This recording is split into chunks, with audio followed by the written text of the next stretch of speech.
New syllabus mathematics, book 1, 7th edition, page number 121.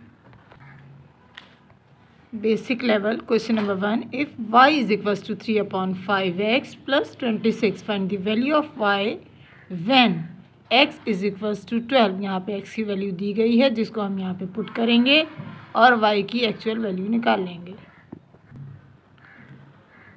सबसे पहले हम इसकी इक्वेशन लिखेंगे। इक्वेशन लिखने के बाद लिखेंगे by putting the value of x, जो कि हम यहाँ चाहें तो इज इक्वल्स टू जो इसकी वैल्यू थी हमारे पास 12, वो भी इस तरह से लिख सकते हैं। अब यहाँ पे हम लिखेंगे y is equals to 3 upon 5, ये चीज़ एज इट इज़ आ गई। x की जगह वैल्यू आ जाएगी 12 प्लस 26। ये लिखने के बाद सबसे पहले हम यहाँ देखेंगे अगर कैंसिलेशन हो रही हो तो। यहाँ तो क्योंकि कैंसिलेशन नहीं हो रही तो हम इन दोनों को मल्टीप्लाई करेंगे। यहाँ कुछ नहीं होता तो upon 1। y is equals to 12 3 ज़ार 36, 36 अपॉन 5, प्लस की साइन एज इट इज़ रहेगी और यहाँ आ जाएगा 26। अच्छा, अब एक चीज़ तो हमारे पास ये इस फॉर्म में आ गया है। अब ये लिखने के बाद हम इसमें यहाँ करेंगे अपॉन 1, यानी यहाँ पे कुछ मौजूद नहीं है तो यहाँ पर हम खुद से अपॉन 1 लगाएंगे। अब इसको इक्विवेलेंट करेंगे यानी बराबर, यानी 5 और यहाँ 1 है तो अगर मैं इसको 1 से मल्टीप्लाई करूँ और इसको 5 से करूँ तो इक्विवेलेंट हो जाएगा। जो काम मैंने नीचे किया है यही काम मैंने ऊपर करना है, यानी मल्टीप्लाई बाय 1 ऊपर, मल्टीप्लाई बाय 5 भी ऊपर हो जाएगा।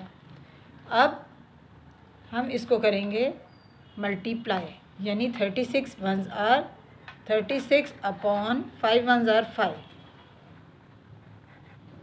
प्लस 26 5s आर 130, मल्टीप्लाई कर लीजिएगा और यहाँ आ जाएगा 1 5s आर 5। अब नीचे के दोनों नंबर इक्विवेलेंट है तो हम यहाँ से लिखेंगे y is equals to 36 plus 130 upon 5।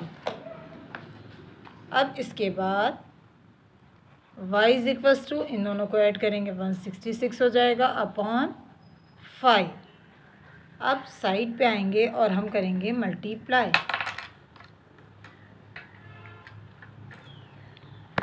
ये है 166 और यहाँ है 5, 5 3 ज़ार 15, रिमेनिंग नंबर इज़ 1, 1 में से 1 इंटू ऊपर से आ जाएगा 6, 5 3 ज़ार 15, रिमेनिंग नंबर इज़ 1 और ये आ गया इंटू। यहाँ से क्लॉकवाइज लेके चलेंगे और सबसे पहले लिखा जाएगा y is equals to 33 upon 33, इतना बड़ा करके लिखें कि ये होल नंबर है, 1 अपॉन 5। अगर इसमें कोई यूनिट दी जाएगी तो हम वो लिख देंगे, नहीं तो ऐसे ही आंसर।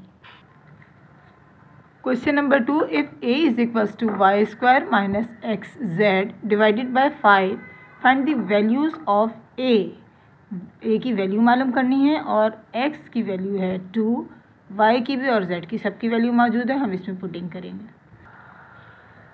मैंने साइड पे वैल्यूज़ लिख ली हैं और यहाँ पे इक्वेशन मौजूद है। अब क्योंकि यहाँ पे एक सिर्फ x या सिर्फ y या z नहीं है जो मैं यहाँ लिख देती, अब मैं लिखूँ x, y एंड z, तो उससे बेहतर है मैं लिखूँगी वैल्यूज़ ऑफ, या गिवन वैल्यूज़ भी लिख सकते हैं। चलें अब यहाँ पे पुटिंग करते हैं। a is equals to y की वैल्यू है -1, -1 के ऊपर क्या आ जाएगा स्क्वायर, माइनस x की वैल्यू है 2, जबकि z की वैल्यू आ जाएगी -3। अब यहाँ पे 5 मौजूद है एज इट इज़। अब यहाँ हम एक्सपोनेंट को क्लोज करेंगे, यानी इसको मल्टीप्लाई कर लेंगे अंदर वाले नंबर से। -1 को अगर आप 2 टाइम्स मल्टीप्लाई करेंगे तो आंसर आ जाएगा माइनस माइनस प्लस, 1 1 ज़ार 1, तो यहाँ पे मैं लिखूँगी 1, माइनस माइनस प्लस 2 3 ज़ार 6 अपॉन 5।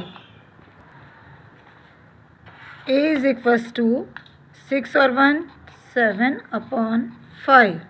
7/5 है, साइड पे जाएंगे, मल्टीप्लाई करेंगे क्योंकि ऊपर ग्रेटर नंबर है, नीचे स्मॉलर। मैं इसी के सामने कर देती हूँ ताकि आपको आसानी रहे। ऊपर वाला नंबर हमेशा अंदर आता है, नीचे वाला नंबर बाहर। 5 1 ज़ार 5, रिमेनिंग नंबर इज़ 2। सबसे पहले हम बताएंगे clockwise. a is equals to 1 whole number 2/5। Multiply करेंगे तो रिवर्स नंबर आ जाएगा। 5 1 ज़ार 5, 6 7, ये देखिए 7/5।